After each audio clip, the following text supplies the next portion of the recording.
नमस्कार दोस्तों, मैं आपके लिए लाया हूं अर्थशास्त्र की महत्वपूर्ण विषय वस्तु मुद्रा, जो व्यवहारिक रूप से हम जीवन में बहुत अच्छी तरह से परिचित हैं मुद्रा से। लेकिन जब चीज को स्पष्ट रूप से समझने की आवश्यकता होती है, अर्थशास्त्रीय दृष्टि से समझने की आवश्यकता होती है, तो तब थोड़ा सा ध्यानपूर्वक समझना आवश्यक हो जाता है। क्योंकि यह जो विषय वस्तु है, ये हम जानते हुए भी लेकिन स्पष्ट करने में और समझने में हमको कई ऐसी चीजें हैं जो हम यह वीडियो देखने के पश्चात सीख पाएंगे, समझ पाएंगे, जान पाएंगे। तो आशा है आप इस वीडियो को ध्यानपूर्वक समझते हुए देखेंगे और अपने वीडियो का जो भी विषय वस्तु है उसको समझेंगे। धन्यवाद। और अगर आपको यह वीडियो पसंद आए तो इसे अवश्य लाइक कीजिए और चैनल को सब्सक्राइब कीजिए। तो इस हेतु आपके लिए धन्यवाद। अब मैं शुरू करता हूं। विषय वस्तु मुद्रा जो विषय वस्तु है, इसमें सबसे पहले मुद्रा जब तक अस्तित्व में नहीं आई थी तो तब तक वस्तु विनिमय प्रणाली चला करती थी। तो हम इस पाठ को मुद्रा के अर्थ को बाद में समझेंगे, लेकिन उससे पहले समझते हैं इस पाठ से जब तक मुद्रा अस्तित्व में नहीं आई थी एक प्रणाली चलती थी जिसको कहते थे वस्तु विनिमय प्रणाली। इसके अर्थ को समझेंगे, वस्तु विनिमय प्रणाली के अर्थ को समझेंगे और इसकी परिभाषा देखेंगे। इसके गुण दोष को समझते हुए हम आगे बढ़ेंगे। वस्तु विनिमय प्रणाली को अदला बदली प्रणाली भी कहते हैं। आजकल भी हम देखते हैं गांव में या आस पड़ोस में, जहां हम मुद्रा को प्रचलन में नहीं करना चाहते, आपसी व्यवहार से ही कि एक वस्तु एक ने दे दी, दूसरा ने उसको दूसरी वस्तु दे दी और दोनों को आवश्यक वस्तुएं मिल गई। ऐसा जब मुद्रा नहीं चलती थी प्राचीन काल में, यह ही एक विनिमय का माध्यम था। तो हम वस्तु विनिमय प्रणाली को अदला बदली प्रणाली भी कहते हैं। वस्तुओं अथवा सेवाओं के साथ प्रत्यक्ष अदल बदल की प्रणाली को वस्तु विनिमय अथवा अदल बदल कहते हैं। मुद्रा के माध्यम के बिना एक वस्तु अथवा सेवा का दूसरी वस्तु अथवा सेवा के साथ साथ सीधा विनिमय ही अदल बदल अथवा वस्तु विनिमय कहलाता है। यानी कि जहां मुद्रा का इस्तेमाल नहीं किया जा रहा है, वहां हमने सीधा एक वस्तु का अथवा सेवा का दूसरी वस्तु अथवा सेवा के साथ, या तो हम एक वस्तु अथवा सेवा का दूसरी वस्तु अथवा सेवा के साथ सीधा सीधा बदल ले रहे हैं। एक व्यक्ति के पास गेहूं है, जिस व्यक्ति के पास दूसरे के पास चावल है या कपड़ा है या गुड़ है, चीनी है, तो जो दूसरे के पास है और दूसरे को जो चाहिए वह आपस में बदल ले रहे हैं। सिंपल सी बात है। दूसरे शब्दों में वस्तु विनिमय प्रणाली वह प्रणाली है जिसमें वस्तु का विनिमय वस्तुओं के द्वारा ही होता है और विनिमय का कोई सर्वमान्य माध्यम नहीं होता। तो सर्वमान्य माध्यम मुद्रा के रूप में न सोना, न चांदी, न कोई अन्य वस्तु नहीं, बस हम एक चीज ले रहे हैं, एक वस्तु प्राप्त कर रहे हैं और उससे दूसरी वस्तु दे दे रहे हैं।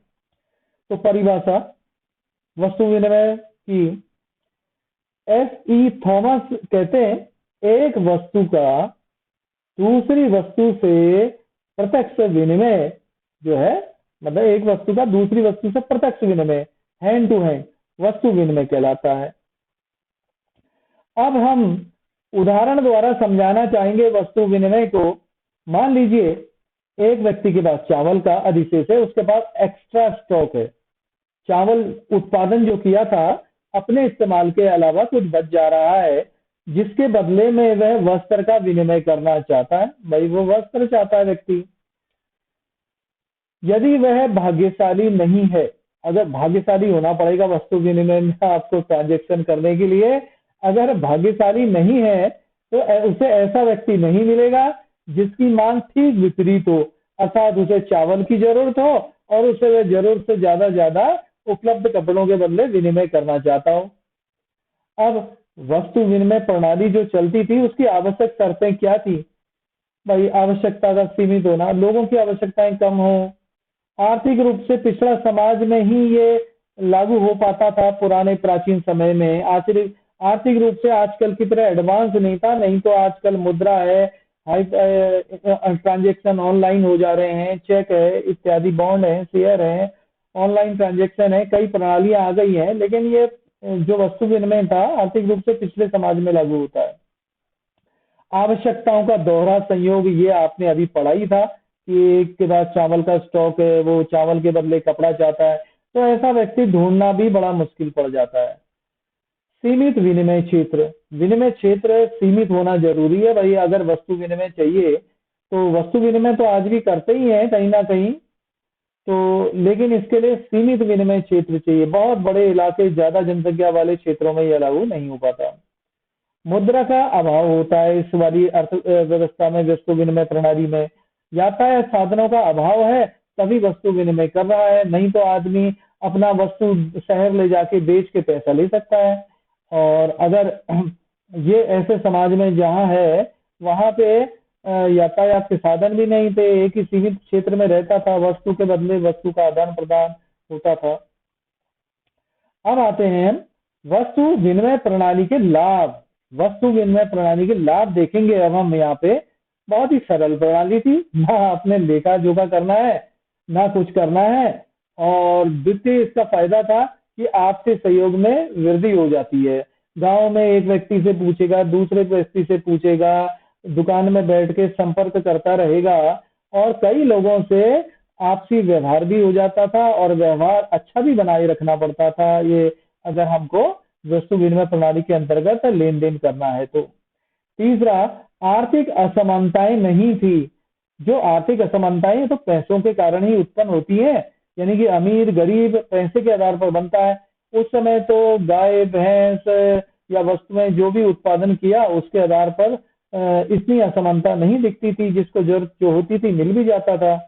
अगला, आर्थिक उच्चावचन स्फीति अथवा अपस्फीति के दोषों से मुक्ति। आज वर्तमान में हम देखते हैं कई उद्योग धंधे बंद हो गए, कईयों के कारोबार बंद हो गए, और ये सब होता है आर्थिक उच्चावचन, क्योंकि मुद्रा प्रचलन में रहती है। कभी मुद्रा स्फीति हो जाती है, कभी मुद्रा अपस्फीति हो जाती है, तो मुद्रा के उच्चावचन के कारण इससे कई फैक्ट्रियां बंद हो रही हैं, काफी आर्थिक स्थितियां उत्पन्न हो रही हैं, बेरोजगारी हो रही है, या रोजगार के अवसर, जो भी अर्थव्यवस्था में हलचल है वह मुद्रा के कारण ही होता है। तो वस्तु प्रणाली में ऐसा कुछ नहीं था, इसके दोषों से मुक्ति थी। सरल अंतर्राष्ट्रीय व्यापार संभव था। मान लिया एक आध देश से कुछ छोटी मोटी चीजें लेनी है तो एक देश उसको अपनी वस्तु दे देगा, वह उसको दूसरी वस्तु दे देगा। अगर बहुत ही सरल अंतर्राष्ट्रीय व्यापार संभव था इसमें। लेकिन कठिनाइयां अगर हम देखने के लिए जाएं तो वस्तु विनिमय की कठिनाइयां देखते हैं। देखिए, दोहरे संयोग का अभाव बहुत ज्यादा, ऐसा मिलना बहुत कठिन होता था कि एक को जो वस्तु चाहिए वो देना चाहता है जो उसके पास है, और वो जो वस्तु चाहता है उसका भी उसको दूसरा ग्राहक मिल जाए जिससे वह वस्तु विनिमय कर सके। दूसरा, क्रय शक्ति संचय में कठिनाई। भाई हम क्रय शक्ति संचय में कठिनाई होती थी, उसको रखें कैसे? जैसे मुद्रा तो टिकाऊ है, बैंक में रख सकते हैं, लंबे समय तक अवधि तक रह सकती है, लेकिन वस्तु को हम लंबे समय तक संचय करने में संभव नहीं था। ऐसा कुछ समय तक तो रख सकते थे, लंबे समय में रखना बड़ा ही मुश्किल था। सर्वमान्य मूल्य मापक का अभाव। भाई सर्वमान कोई मूल्य हो जिसमें वस्तु, दूसरी वस्तु कितनी चाहिए या वो दूसरी वस्तु कितनी मिल सकती है, कोई स्टैंडर्ड मेजरमेंट नहीं था। हम कितना गेहूं दें कि हमको बदले में कपड़ा मिल जाए, या कितने चावल दें कि हमको कपड़ा मिल जाए, या गुड़ चीनी जो भी हम लेना देना चाहते हैं, दूसरी वस्तु की मात्रा कितनी हमको मिलेगी। तो ऐसा कोई स्टैंडर्ड मेजरमेंट नहीं था, मेजरमेंट मापक का, मूल्य का। अगला, वस्तु विभाजन में कठिनाइयां। अब ये मान लिया जाए वस्तु विभाजन में भी कठिनाई थी। मान लिया जाए आज तो हम क्या है, 100 रुपए है तो उसके विभाजन है 50 का नोट है, 20 का नोट है, 10 का है, 5 का है, विभाजन भी कर सकते हैं और बांट भी सकते हैं। मान लिया जाए कुछ समूह ने, लेबरों के समूह ने नौकरी की और उनको हमने 100 रुपया दिया, तो उनमें से किसी का विभाजन करना है, किसी को 10 देने हैं, किसी को 5 देने हैं, किसी को 50 देने हैं। तो ये सब विभाजन मुद्रा के द्वारा तो संभव है, लेकिन उस समय संभव नहीं था। मान लिया जाए हम किसी को एक कटहल दे दें या जितने सदस्य हैं उतने कोई वस्तु ना दे पाए, तो वस्तु का विभाजन कैसे करें, किसको कितना मिलना चाहिए, उपयोगिता उनकी योग्यता के अनुसार, ये भी संभव नहीं था। मूल्य हस्तांतरण का अभाव था, यानी कि ट्रांसफर ऑफ पेमेंट का अभाव, कि आगे हम बाद में कर लेंगे पेमेंट या नहीं। दूसरे को तो आवश्यकता तुरंत है और दूसरा जो आया है बाजार में वह भी तुरंत चाहता है, तो मूल्य हम बाद में दे देंगे, इस तरह की कोई संभावना नहीं होती वस्तु विनिमय में। भावी भुगतान का अभाव था, हम भविष्य में पेमेंट कर देंगे, ये कुछ संभव नहीं था। अब आते हैं मुद्रा। जो आजकल मुद्रा चल रही है, इसका अर्थ परिभाषा को हम देखते हुए आगे बढ़ेंगे। क्या मुद्रा का विकास हुआ है या मुद्रा का आविष्कार हुआ है कि क्रमिक विकास हुआ है? इस तरह के दो विचार हमारे सम्मुख आते हैं। तो पहला विचार मुद्रा का आविष्कार हुआ है, तो इसके पक्ष में काफी कम लोग विचार रखते हैं। जो हम सामान्यतः प्रचलित मानते हैं कि मुद्रा का क्रमिक विकास ही हुआ है। सामान्यतः प्रचलित मत यह है कि मुद्रा का क्रमिक विकास हुआ है। मुद्रा के विकास क्रम का विवेचन निम्नानुसार है। सबसे पहले हम देखते हैं कि वस्तु मुद्राई थी। अति प्राचीन काल में विनिमय का माध्यम पशुओं की खाल या चमड़ा या अनाज होता था। आपस में अनाज बदल लो, या कोई अगर मानना है तो पशुओं की खाल या चमड़ा चलता होगा, जिससे विश्वास करके आदमी अपनी कोई भी वस्तु, एक वस्तु दूसरे को दे देता था, या अनाज के माध्यम से ही वस्तु मुद्रा अर्थात प्रचलन में थी। तत्पश्चात धातु मुद्रा आई। मुद्रा के कई रूप जैसे इसमें शामिल हुए थे। धातु मुद्रा में तांबा, लोहा, कांसा तथा सोना आदि धातुओं का क्रमिक विकास भी होता रहा। और पत्र मुद्रा धातु मुद्रा के पश्चात आती है। आधुनिक काल की बात है, जब धातुओं की मात्रा कम होने तथा इसके अपव्यय के कारण धातु की लोकप्रियता शब्द अच्छी तरह स्पेलिंग लिखनी पड़ेगी है, लोकप्रियता में धीरे धीरे कमी आने लगी और पत्र मुद्रा का प्रयोग तेजी से बढ़ता गया। वर्तमान में शाख मुद्रा, अब पत्र मुद्रा का ही एक एडवांस रूप है कि भाई शाख मुद्रा, चेक, हुंडी, बिल आदि शाख मुद्रा के उदाहरण है। अब आज तो लेटेस्ट टेक्नोलॉजी आ गई है, अब हम इस तरह पढ़ गए हैं कि आजकल ऑनलाइन ही ट्रांजैक्शन हो रहा है। पैसे जमा करने हैं, पैसे निकालने हैं या किसी को भेजने हैं, कोई चीज वस्तु खरीदनी है, तो debit card, credit card, ATM इत्यादि में हम लेन देन कर ले रहे हैं वर्तमान में। तो ये मुद्रा का विकास होते होते हम ट्रांजैक्शन ऑनलाइन में पहुंच गए हैं। अब देखते हैं मुद्रा का अर्थ। परिभाषाएं दी गई हैं मुद्रा की। हमको ये अपनी समझदारी के लिए थोड़ा सा, जब हम किसी को स्पष्ट करना चाहते हैं, अगर हमें मुद्रा की परिभाषाएं याद होंगी तो हमको अपने वस्तुत स्थिति को स्पष्ट करने में बड़ी आसानी हो जाती है। तो परिभाषाएं अभी तो बहुत सीमित हैं, तो और परिभाषाएं तो मैंने यहाँ सीमित परिभाषाएं रखी हैं कि भाई वर्णात्मक या कार्यात्मक परिभाषाएं हैं, वैधानिक परिभाषाएं हैं और सामान्य स्वीकृति की परिभाषाएं। कई आधार पर, कई तरीके से, कई अर्थशास्त्रियों की कई परिभाषाएं दी जा सकती हैं, लेकिन मैंने महत्वपूर्ण और कुछ निश्चित परिभाषाएं यहाँ अपने इस वीडियो में रखी है और मैं उनको प्रस्तुत करता हूँ। वर्णात्मक या कार्यात्मक परिभाषाएं तो हॉट से विदर्स ने दी है, कॉल ने दी है, बॉर्न ने दी है, थॉमस की परिभाषाएं हैं। और वैधानिक परिभाषाएं हम पढ़ेंगे, मैथ की परिभाषा है। और सामान्य स्वीकृति की परिभाषाओं में कुछ अर्थशास्त्री की परिभाषाएं दी गई हैं, सेलिगमैन है, क्राउथर है, केंज है, केंट है आदि की परिभाषाएं प्रस्तुत की गई हैं।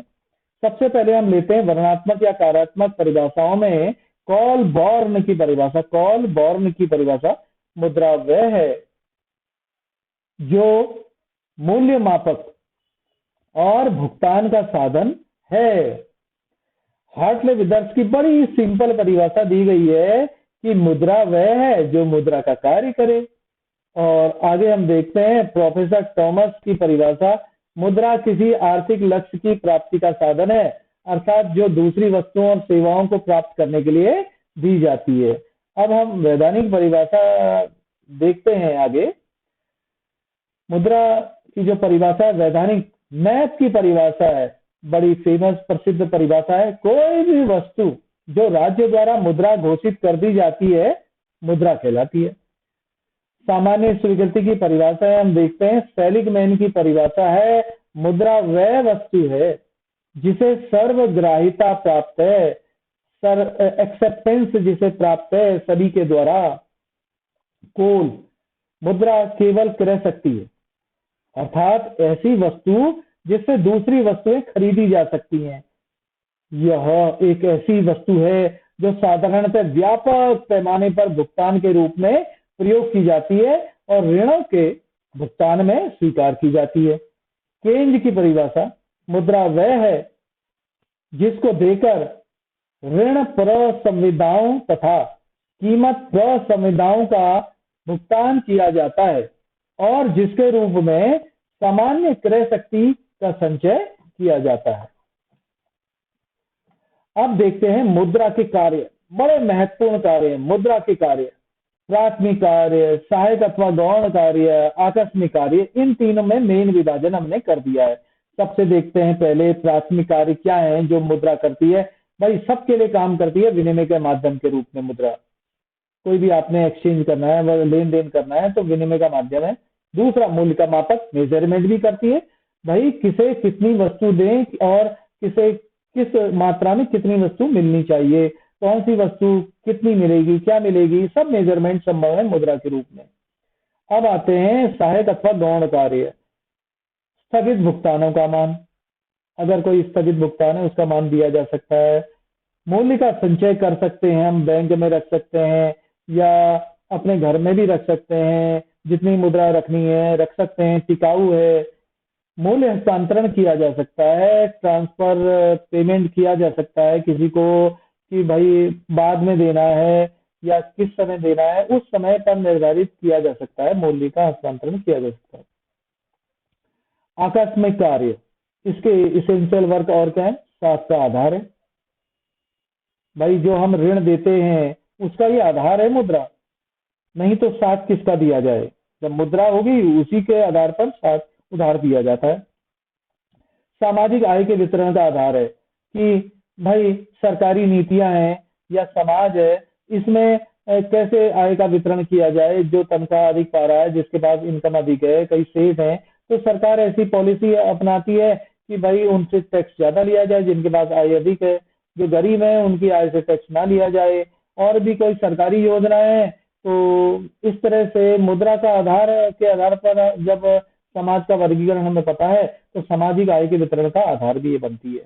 अधिकतम संतुष्टि एवं उत्पादन का आधार, भाई मुद्रा अगर कमाना चाहता है, अधिक से अधिक संतुष्टि प्राप्त करना चाहता है, सुख सुविधाएं संसार की प्राप्त करना चाहता है और मुद्रा के द्वारा उसे यह संभव होता है। अधिकतम संतुष्टि वह अपने पास इकट्ठा कर लेता है मुद्रा, और वह अधिकतम संतुष्टि उसे प्रदान करती है।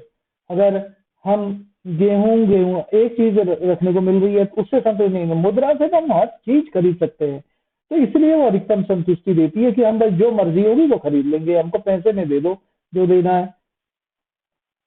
एवं उत्पादन का भी आधार है, उत्पादन लाभ कमाना जो भी है उसको पैसे के रूप में मिल रहा है तो उसको एक इच्छा प्रोत्साहन बना रहता है कि वह उत्पादन करता रहे। पूंजी की गतिशीलता में सहायक है, भाई मूवमेंट जो होता है पूंजी की गतिशीलता में सहायक है। जहां मुनाफा कमाया जा रहा होगा मुद्रा वहां की ओर शिफ्ट हो जाती है, लाभ ज्यादा जहां होगा। शोधन क्षमता की गारंटी है, भाई मुद्रा के पीछे जो पैसा रखा गया है या उसमें भी चेंजेस किया जा सकते हैं कि मुद्रा की वैल्यू बढ़ानी है या कितनी रखनी है, रुपया कितना छापना है, तो शोधन क्षमता की गारंटी होती है भाई कितना वर्थ का सोना मिल सकता है या क्या मिल सकता है। निर्णय की वाहक होती है, मुद्रा निर्णय लेने में सहायक होती है किसी भी व्यक्ति को, समाज को, उत्पादक को, पूंजीपति को, एक उद्यमी को एक मैनेजर को, एक व्यवसायी को किसी तरह से भी निर्णय करने में मुद्रा ही सहायक होती है कि कहाँ पैसा लगाया जाए, वह उसके मुद्रा में अधिकतम लाभ कहाँ कमा सकता है और वह किस व्यवसाय को करे कि संतुष्टि अधिकतम प्राप्त हो। इस तरह से मुद्रा जो है निर्णय की बात है। किसी वस्तु की कीमत कम है, ज्यादा है, इस तरह सब निर्णय जो है रुपए पर, मुद्रा पर ही निर्भर रहता है कि कार्रवाई निर्णय की वाहक है। अब देखते हैं मुद्रा का वर्गीकरण। कई प्रकार की मुद्राएं होती हैं, हम इसका वर्गीकरण कई प्रकार से कर सकते हैं। यहाँ पे जो आपको बताया गया है भाई, प्रकृति के आधार पर वर्गीकरण, सामान्य स्वीकृति अथवा वैधानिकता के आधार पर वर्गीकरण, और सी भौतिक रूप के आधार पर वर्गीकरण मुद्रा का कर सकते हैं। तो प्रकृति के आधार पर वर्गीकरण जब करते हैं तो प्रोफेसर जेएम केन्स ने किया था ये प्रकृति के आधार पर वर्गीकरण। कहते हैं भाई वास्तविक मुद्रा और हिसाब लेखे की मुद्रा ही है, दो प्रकार की होती है मुद्रा। वास्तविक मुद्रा क्या है? वास्तविक मुद्रा से अभिप्राय उस मुद्रा से है जो देश में वास्तविक रूप से चलन में होती है, जो वस्तुओं और सेवाओं के विनिमय का माध्यम है और सामान्य मूल्यों का मापदंड होती है।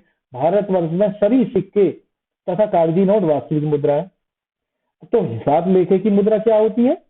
जो मुद्रा व्यवहारिक हिसाब किताब के काम आती है उसे हिसाब की इकाई कहते हैं। उदाहरण के लिए भारतवर्ष में रुपया व पैसा लेखे की मुद्रा है। जो रुपया चल रहा है या जो पैसा चल रहा है वो क्या है? हिसाब तथा लेखे की मुद्रा, जिसमें हम हिसाब किताब बनाते हैं वो। और वास्तविक मुद्रा हमने देख ली जो वास्तविक रूप से चलन में होती है वर्तमान में, कागजी नोट है, सिक्के हैं। अब आते हैं वास्तविक मुद्राएं हिसाबी मुद्रा में थोड़ा सा अंतर समझते हुए चलते हैं। वास्तविक मुद्रा या जो चलन मुद्रा है, यह मुद्रा वास्तव में चलन में होती है। हिसाबी मुद्रा का केवल सैद्धांतिक महत्व है। इसके जो वास्तविक मुद्रा है, इसके रूप और गुणों में परिवर्तन होता रहता है, बदलती रहती है वास्तविक मुद्रा, इसके रूप में परिवर्तन नहीं होता। जैसे वास्तविक में अब 1000 का नोट बंद हो गया है, वास्तविक मुद्रा 1000 के रूप में नहीं है। यहाँ पे हम दिखा सकते हैं हिसाब के रूप में 1000, और वास्तविक मुद्रा 1000 का नोट नहीं चल रहा है वर्तमान में, आ भी सकता है भविष्य में 2000 का चल रहा है, 500 का चल रहा है, कोई नोट आ सकते हैं। जो चल रहे हैं वो वास्तविक रूप से दिख रहे हैं, वही नोट हमारे क्या है? चलन में है। यहाँ हम हिसाबी मुद्रा में दिखा सकते हैं जो भी रुपया हम दिखाना चाहें हिसाब के रूप में। अब आते हैं सामान्य स्वीकृति अथवा वैधानिकता के आधार पर। इसको हम दो भागों में बांट सकते हैं, विधिग्राही मुद्रा और ऐच्छिक मुद्रा। विधिग्राही मुद्रा, इसे कानूनी मुद्रा भी कहते हैं। इस मुद्रा को ऋण तथा सेवा आदि के बदले भुगतान में स्वीकार करने से कोई भी व्यक्ति इंकार नहीं कर सकता। भारत में रुपया, पैसे और नोट सभी विधिग्राही मुद्रा है। तो ऐच्छिक मुद्रा क्या है? यह वह मुद्रा होती है जिसे स्वीकार करने के लिए कोई भी व्यक्ति बाध्य नहीं होता, जैसे चेक, विनिमय पत्र आदि। जैसे चेक है, चेक नहीं आदमी कैश लेना चाहे, चेक नहीं लेना चाहे तो ऐच्छिक मुद्रा है, वह मुद्रा है, स्वीकार करने के लिए कोई व्यक्ति बाध्य नहीं होता। विधिग्राही मुद्रा के लिए ऐसा ये नहीं होता, उस इनकार नहीं कर सकता, उसको एक्सचेंज करना ही पड़ेगा। भौतिक रूप के आधार पर अगर हम वर्गीकरण देखें तो यहाँ आती है धातु मुद्रा। धातु मुद्रा वह मुद्रा होती है जिससे जो किसी धातु की बनी होती है, जैसे सोना धातु है, चांदी है, तांबा है आदि के सिक्के धातु मुद्रा के प्रकार हैं। देखते हैं हम आगे धातु मुद्रा के प्रकार। एक है प्रमाणिक मुद्रा, एक है प्रतीक मुद्रा। प्रमाणिक मुद्रा यह देश की प्रधान मुद्रा होती है। इसी के द्वारा किसी देश की वस्तुओं और सेवाओं के मूल्य आंका जाता है। इसका अंकित मूल्य इसके वास्तविक मूल्य के बराबर होता है। यह असीमित विधिग्राही मुद्रा होती है। इसकी स्वतंत्र मुद्रा ढलाई होती है। अब हम देखते हैं प्रतीक मुद्रा को देखते हुए चलते हैं। इस मुद्रा का प्रयोग सामान्यतः सहायक मुद्रा के रूप में होता है। यह सीमित विधिग्राही मुद्रा होती है। इसका अंकित मूल्य इसके वास्तविक मूल्य से अधिक होता है। जो अंकित मूल्य छपा हुआ मूल्य है वो वास्तविक मूल्य से अधिक होता है। और यहाँ पे हमने देखा था प्रमाणिक मुद्रा में अंकित मूल्य और वास्तविक मूल्य बराबर होते हैं और ये विधिग्राही होती है। यह सीमित विधिग्राही होती है प्रतीक मुद्रा, और अंकित मूल्य जो उसके वास्तविक मूल्य से अधिक होता है। अब आते हैं हम कागजी या पत्र मुद्रा। पत्र मुद्रा का तात्पर्य धातु मुद्रा देखी थी, अब आते हैं इसमें कि पत्र मुद्रा का तात्पर्य कागज पर छपी मुद्रा से। इसका निगमन आजकल सरकारें स्वयं करती हैं अथवा उनके आदेश पर देश के केंद्रीय बैंक द्वारा किया जाता है। ऐसी मुद्रा सारे देश में विधिग्राही मुद्रा के रूप में निर्बाध प्रचलित होती है। अब आते हैं तृतीय, शाख मुद्रा। शाख मुद्रा व्यापारिक बैंकों द्वारा अपने मांग दायित्वों अथवा जमाओं के आधार पर निर्गत की जाती है, जो चेक द्वारा हस्तांतरणीय होती है। श्रेष्ठ मुद्रा के गुण देखते हैं। भाई कोई मुद्रा श्रेष्ठ कब बनती है, कब कहेंगे this is the best money. श्रेष्ठ मुद्रा के गुण, उपयोगिता होनी चाहिए, यूटिलिटी होनी चाहिए उसमें, उपयोगिता। दूसरा वहनीयता, उसको हम वहन कर सकते हैं, अपने साथ जेब में ले जा सकते हैं, बटुए में ले जा सकते हैं। तीसरा टिकाऊ होनी चाहिए, वो मुद्रा काफी समय तक टिकाऊ रह सके, खराब ना हो, और तभी उस श्रेष्ठ मुद्रा कहलाएगी। चौथा विभाजकता होनी चाहिए, वो कई फ्रैक्शन में बटाओ, 1000, 2000, 10, छोटे रूप में, बड़े रूप में। इस एक रूपता होनी चाहिए, जैसे एक कंट्री में सब जगह वो एक ही रूप में चलता रहे, उसको बदले ना स्वरूप। मितव्ययिता, उसमें कम से कम खर्चा आए मुद्रा बनाने में और अच्छी से अच्छी बने। मूल्य स्थिरता होनी चाहिए, लोगों को भरोसा होना चाहिए, और मूल्य जो होता है उसमें स्थिरता प्रदर्शित होनी चाहिए। तरलता होनी चाहिए, यानी कि हम उसको अपने पास नगद रूप में भी रख सकते हो और इधर उधर भी ले जा सकें। परिचायकता होनी चाहिए, वो रिप्रेजेंट करनी चाहिए किसी को कि ये कहाँ की मुद्रा है, और यही परिचायकता है और यही इसके गुण है, श्रेष्ठ मुद्रा के गुण है। अब देखते हैं दोष भी उत्पन्न कर सकती है मुद्रा। जो हम समझते हैं कि मुद्रा, हम बातें करते हैं, समाज में व्यवहार करते हैं, तो हम पाते हैं कि भाई मुद्रा के कुछ दोष भी हैं। आर्थिक दोष क्या है? ऋण केंद्र को प्रोत्साहन मिला है मुद्रा आने से, अति पूंजीयन एवं अति उत्पादन को प्रोत्साहन मिला, अधिक उत्पादन हो जा रहा है आजकल। तृतीय, मुद्रा के मूल्य में अस्थिरता आ गई है। चौथा, संपत्ति के वितरण में असमानता आ गई है, संपत्ति किसी के पास अति अथाह हो गई है, किसी के पास काफी कम है। वर्ग संघर्ष का भी उदय हुआ है, अमीर गरीब इस तरह समाज में ऊपर नीचे, इस तरह से कई मुद्रा के दोष उत्पन्न होते हैं। नैतिक दोष अगर हम देखें, मुद्रा सभी दोषों की जड़ है। धोखेबाजी, चोरी, डकैती, हत्या, गबन, विश्वासघात, घूसखोरी, बेईमानी, पाप के मार्ग की ओर अग्रसर होना, ये सब मुद्रा के नैतिक दोष है। सामाजिक दोष हम देखते हैं, ये भाई भौतिकवाद को प्रोत्साहन ज्यादा मिलता है इसमें, और कि भाई फिजिकल मैटर पर ही ध्यान देता है, कार खरीदनी है, मोटरसाइकिल खरीदनी है, इसी तरह चर्चा परिचर्चा में रहता है। प्रलोभन को प्रोत्साहन देता है, सामाजिक दोष उत्पन्न होता है कि प्रलोभन देता रहता है ये मुद्रा। शोषण की प्रवृत्ति उत्पन्न करना, जिसके बाद अधिक पैसा हो गया वह शोषण, ये वो एरिस्टोक्रेट हो सकता है, वह मनमाना व्यवहार कर सकता है और कई लोगों का शोषण भी कर सकता है मुद्रा के दम पर। अब आते हैं मुद्रा का महत्व। भाई मुद्रा तो आप देख ही रहे, मुद्रा के बिना वर्तमान युग में कोई विचार सोचा भी नहीं जा सकता है। तो इसीलिए मार्शल भी कहते हैं भाई मुद्रा वह धुरी है जिसके चारों ओर समस्त अर्थ विज्ञान चक्कर लगाता है। महत्वपूर्ण बात है भाई, चारों ओर समस्त अर्थ विज्ञान चक्कर लगाता है, और ये महत्वपूर्ण विषय वस्तु है। अब इसका फायदा कहाँ होता है, देखते हैं। उपभोग के क्षेत्र में मुद्रा का महत्व। भाई उपभोग के क्षेत्र में कई महत्व है मुद्रा के। अधिकतम संतुष्टि की प्राप्ति का पता चलता है मुद्रा से, भविष्य में भुगतान संभव हो पाता है, संचय करना संभव है मुद्रा को, विभिन्न वस्तुओं की उपलब्धि संभव है। अब देखते हैं उत्पादन क्षेत्र में मुद्रा का क्या महत्व है। बड़े स्तर पर उत्पादन संभव है मुद्रा के कारण, श्रम विभाजन व विशिष्टीकरण संभव है, उत्पत्ति के साधनों को जुटाना संभव है। ये सब फायदे हैं उत्पादन क्षेत्र में। विनिमय के क्षेत्र का मुद्रा का महत्व देखते हैं।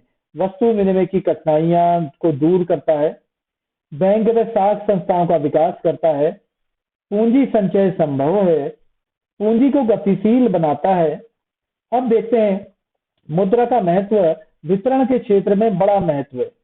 इसी तरह से राजस्व के क्षेत्र में मुद्रा का महत्व है, कैसे इनकम आएगी, कैसे खर्च की जाएगी, कौन कितना आर्थिक मुद्रा दे सकता है, तो बजट तैयार करना, राजकोषीय व्यवस्था बनाना, मौद्रिक व्यवस्था बनाना, सब मुद्रा पर निर्भर है। और इस तरह से हम, यह वीडियो हमारी पूरी होती है, और आपने इस वीडियो को पसंद किया है तो जरूर इसको लाइक कीजिए, सब्सक्राइब कीजिए, और इस चैनल में जो भी वीडियो आती हैं उसको आप सहयोग के रूप में देख पाएं और इसलिए इसको जरूर सब्सक्राइब कीजिए। धन्यवाद।